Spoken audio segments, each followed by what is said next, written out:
परमेश्वर के नाम की स्तुति हो। आइए हम आज परमेश्वर के वचन से इस बात को सीखेंगे कि कैसे परमेश्वर हमारे हर एक प्रश्नों का उत्तर देता है, किस प्रकार वो हमारे भविष्य को तैयार करता है और इसके लिए मैं और आप कितने जिम्मेदार हैं।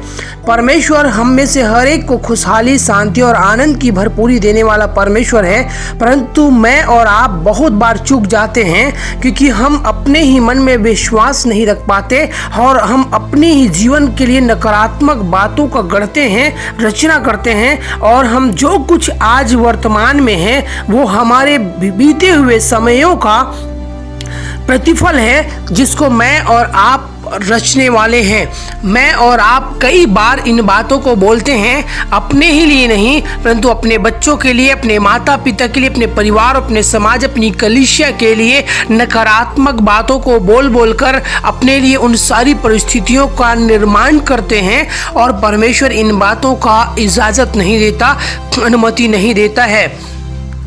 आप जब अच्छी बातों को अपने जीवन में प्रतिदिन की दिनचर्या बना लेंगे और सकारात्मक बातों को बोलना शुरू करेंगे, आपके साथ आने वाले समयों में वही होगा जो आपने आज तक अंगीकार किया है, जो आपने विश्वास के साथ बोला है, क्योंकि आप जो बोते हैं वही काटते हैं। परमेश्वर जो सारी कायनात का रचना करने वाला है, यशायाह 45 अध्याय और 18 पद में लिखा है, क्योंकि यहोवा जो आकाश का सृजनहार है वही परमेश्वर है। उसी ने पृथ्वी को रचा और बनाया, उसी ने उसको स्थिर भी किया।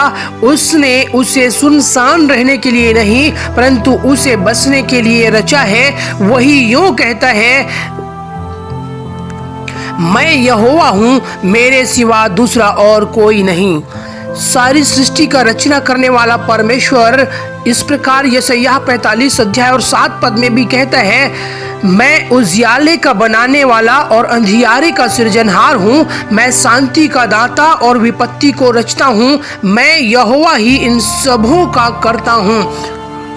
वही रचना करने वाला परमेश्वर अपने स्वरूप और समानता में मुझे और आपको बनाया है और वो रचना करने का अधिकार मुझे और आपको भी दिया है। मैं और आप अपने जीवन के रचना करने वाले हैं, अपने भविष्य के रचना करने वाले हैं। इसलिए मैं और आप जब बातें करते हैं अपने बच्चों के लिए, अपने जीवन के लिए, अपने भविष्य के लिए, अपने स्वास्थ्य के लिए, अपनी संपत्ति के लिए, अपनी खुशियों के लिए, तो कभी भी इन बातों को ना बोलें कि मैं कैसी गरीबी में हूँ, मैं कैसी बीमारी की हालत में हूँ, मुझ में कैसी कमजोरियां पाई जाती है, मुझे कोई पसंद नहीं करता और मेरे बच्चे बिगड़ चुके हैं। और इस प्रकार की तमाम नकारात्मक बातों को अपने मुख से कभी भी अंगीकार न करें, परंतु इसके विपरीत, इसके विरुद्ध में अपने लिए अंगीकार करें और इस बात का दावा करें कि मैं अच्छा मनुष्य हूँ, मुझे लोग पसंद करते हैं, मैं खुशहाल हूँ। आप प्रसन्न हो जाइए, आप खुश हो जाइए। इफिसियों 3 अध्याय और 9 पद में इस प्रकार लिखे हैं, और सब पर यह बात प्रकाशित करूं कि उस भेद का प्रबंध क्या है जो सब के सृजनहार परमेश्वर ने आदि से गुप्त रखा है। सफलता का रहस्य यही है कि आप अपने लिए अपनी आवश्यकता को अपने मुख से अंगीकार करते रहें और कभी भी किसी भी बात में नकारात्मक न होएं, क्योंकि परमेश्वर आपके साथ बराबर में जैसे उसने रचा और बनाया, आज भी वैसे ही ईमानदारी के साथ आपकी सहायता करने के लिए तत्पर है।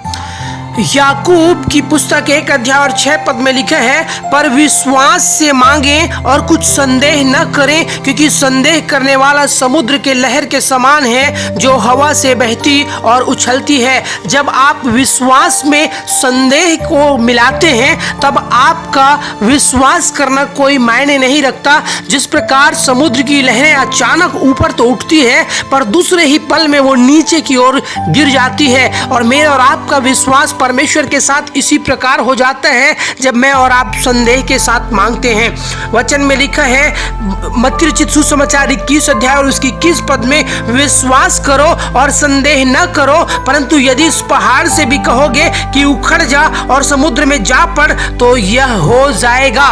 परमेश्वर का वादा है मेरे प्रियो, आप जब विश्वास के साथ मांगेंगे आपके लिए वो होगा और निश्चय ही होगा। और जब लूका की पुस्तक 17 अध्याय 6 पद को भी पढ़ते हैं, वहां पर भी इसी प्रकार लिखे, यदि तुम राई के दाने के बराबर भी विश्वास करोगे और तुम जो कुछ भी मांगोगे वो तुम्हारे लिए हो जाएगा। और हम इब्रानियों 11 अध्याय के पहले पद में इसी बात को पढ़ते हैं। यह वहां पर लिखा है, अब विश्वास आशा की हुई वस्तुओं का निश्चय और अनदेखी वस्तुओं का प्रमाण है। परमेश्वर के पास जब मैं और आप आते हैं और विश्वास से मांगते हैं और अपने लिए अंगीकार करते हैं और हम मान लेते हैं कि जो कुछ मैंने मांगा है वो मुझे मिल चुका है, तो सचमुच में वैसा ही मेरे और आपके साथ होता है। इसलिए ये बातें भेद की है, ये बातें गुप्त है जो आपके लिए आज परमेश्वर के वचन के द्वारा प्रकट की जा रही है। मेरे प्रियो, आप अपने लिए जो कुछ भी पाना चाहते हैं आज से परमेश्वर के सामने उस बात का अंगीकार करके धन्यवाद देना शुरू करें, आपके साथ हो जाएगा। क्योंकि परमेश्वर जिसने अपने स्वरूप और समानता में बनाए हैं, वो यशायाह की पुस्तक 57 अध्याय और उसके 19 पद में लिखा है, मैं मुंह के फल का सृजनहार हूँ, यहोवा ने कहा है। जो दूर और जो निकट है दोनों को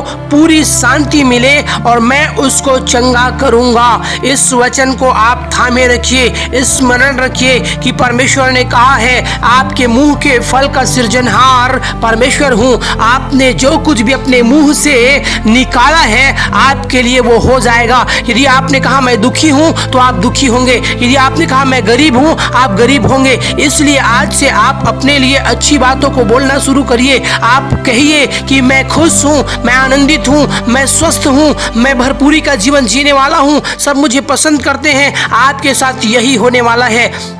परमेश्वर के आशीषों का रहस्य यही है, आपके जीवन में सफलता का रहस्य यही है। वचन कुलुस्सियों की पत्री और 3 अध्याय 10 पद में लिखा है, और नए मनुष्यत्व को पहन लिया है जो अपने सृजनहार के स्वरूप के अनुसार ज्ञान प्राप्त करने के लिए नया बनता जाता है। मेरे प्रियो, आपने पुरानी मनुष्यत्व को, अंधकार की बातों को, संसार की बुरी बातों को, नकारात्मक बातों को आपने छोड़कर नए मनुष्यत्व को अर्थात परमेश्वर के स्वभाव को अपने जीवन में पहन लिया है। आप विश्वास करिए, आपका सृजनहार आपके स्वरूप में आपके लिए विद्यमान है, क्योंकि उसके स्वरूप में आप बनाए और सृजे गए हैं। इसलिए उसके ज्ञान को प्राप्त करिए और आप नए बन जाइए। मेरे प्रियो, आप सफलता को जान गए हैं। आज से आपके जीवन में हर बातों पर आप सफलता को देखने पाएंगे। परमेश्वर इन वचनों के द्वारा आशीष दे।